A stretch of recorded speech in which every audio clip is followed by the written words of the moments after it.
Hey, he's waiting patiently. He's sitting there, and he's probably like, guys, I could probably be in a merge right now, saving lives, listening to banter about broken eyewear. Thank you very much, Dr. Brett Belchetz, for being back here. How are you, pal? I'm good. How are you doing today? Good, good. You seem so like you seem like you're trepidatious to be on the program today. No, I think it's those glasses are throwing me off today. I know. I feel like I'm on the wrong show. Thank God I don't have to go and pick up chicks with them. Oh man, how is life? How's your personal life before we get into the doctor sphere of your world? world? We're supposed to be talking about my personal life on air. I just want to know how you're doing. I'm doing good. The last 4 days we're in the hospital nonstop, so not much of a personal life the last 4 days. Lots of sick and unwell and moaning and groaning kind of people. Yeah, it's not the kind of moaning and groaning you want to hear. So I would say the personal life has gone downhill over the last 4 years, but on holiday right now in here today. So hopefully, wow, yeah. He's working on it. So how long are you off for? Off till next Thursday. Good, and so it's a good 10 days. Are you going to be vacating or doing a staycation? Are you just mostly staycation? New York City next weekend. Very nice for a good buddy of mine's 40th birthday. So that will be from, I believe, Friday till Sunday. And otherwise laying low. I think this is the time of year where I kind of like to be in this city. 90% of the year, it's a frozen wasteland here. So when the sun finally comes out and the air is warm and there's actually people walking around in the streets, I kind of don't want to leave this place. I want to be here. I want to enjoy it. Different sort of energy. People are in better moods, of course. Women look a lot prettier. Everyone looks a lot better. We have a tan. When you're working and you're an emerged doctor and an amazing doctor and you're so committed to your craft, is it tough when the weather's nicer out there, like most people are when they have jobs? You're going, I'm here in the hospital, or do you just sort of at that point you're a professional and you do your thing? Oh my, you have no idea. It is terrible. So when it's the middle of February and it's -20 and it's a Sunday afternoon, you're going to work, and I see everybody else sitting in their living rooms and they have nothing to do and they don't want to go outside. I say, this is good because if you're going to do nothing at least or be inside, I can go make money. Yes.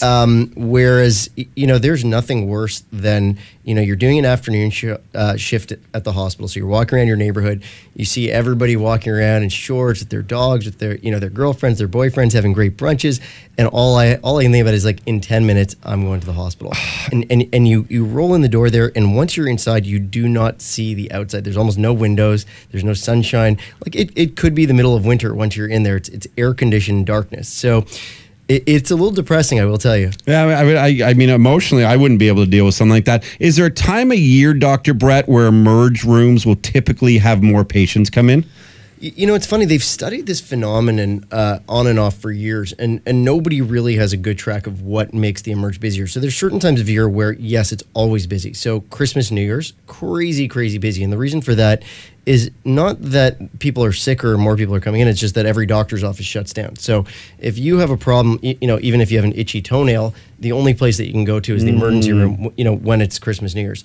The summer is unpredictable. Like it's really strange. Like, so this weekend, I think Saturday was probably the most beautiful day of the entire year. And you would think, gorgeous day, people are not going to come in for minor problems. And it was one of the busiest days I've had all year. So there is no predictability to the business. On days where you think nobody would come in unless they were dying, they come in droves. And other days where you say, this is the perfect day to come in. It's rainy, it's cruddy. Nobody's there. So people come in for ridiculous things. Like, I've had a few female patients come in because they think there's something wrong with them.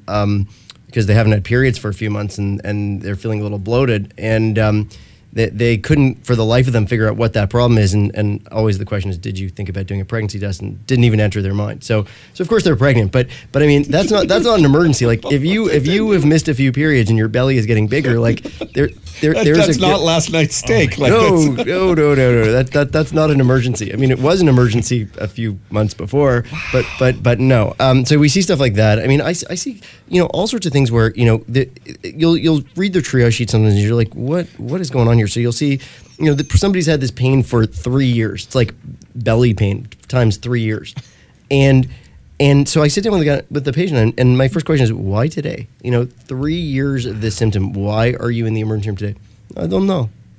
No answer. So, I wish I could say, you're stupid for being there. It would be a nice thing, but the problem is we get in trouble really quickly. So we can't tell people they're dumb because they'll make complaints to the college and I quickly won't have a job, and then you won't want me on your show because I don't think there's much of a slot for the disgraced physician who has no job. I think I'd probably want you more, but I think you'd be surprised actually. Well, I'd have to be disgraced for doing something much worse than that. But people come in for like itchy toes, and people come in for like little rashes they've had. I mean, like I think there's very little concept among a certain subset of people about what the word emergency means, and so it's unfortunate. But I guess in their mind they're worried and they're panicking. So somebody has to make sure that they feel better about it. So if at the end of the day what they're coming in for is utterly ridiculous and they shouldn't be in the hospital for it, that is a cost to the system. But part of my job, I guess, is to reassure people, and when they don't know what's really wrong with them and they think maybe it's a big deal, at least if I can tell them everything's fine, that's at least I serve some service there. Well, and for sure, and there's a lot of hypochondriacs in this world. I used to be one, to be honest. I was a terrible patient when I was much younger. I was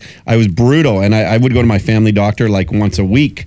I wouldn't waste Emerge's time, but I would waste his time, and then now I'm the other extreme. I don't think I've been to a doctor in a decade, but I remember back in the day when you and I first met each other, I would hear from you regularly about your medical problems. So I think rather than going to Emerge, like you just wasted my time. But I also dated a lot of girls back then, so I had much more to fear. That is true. That is true. Hey, I'm Jay Brody. Subscribe to our YouTube channel and leave a comment. We read the best ones on the air.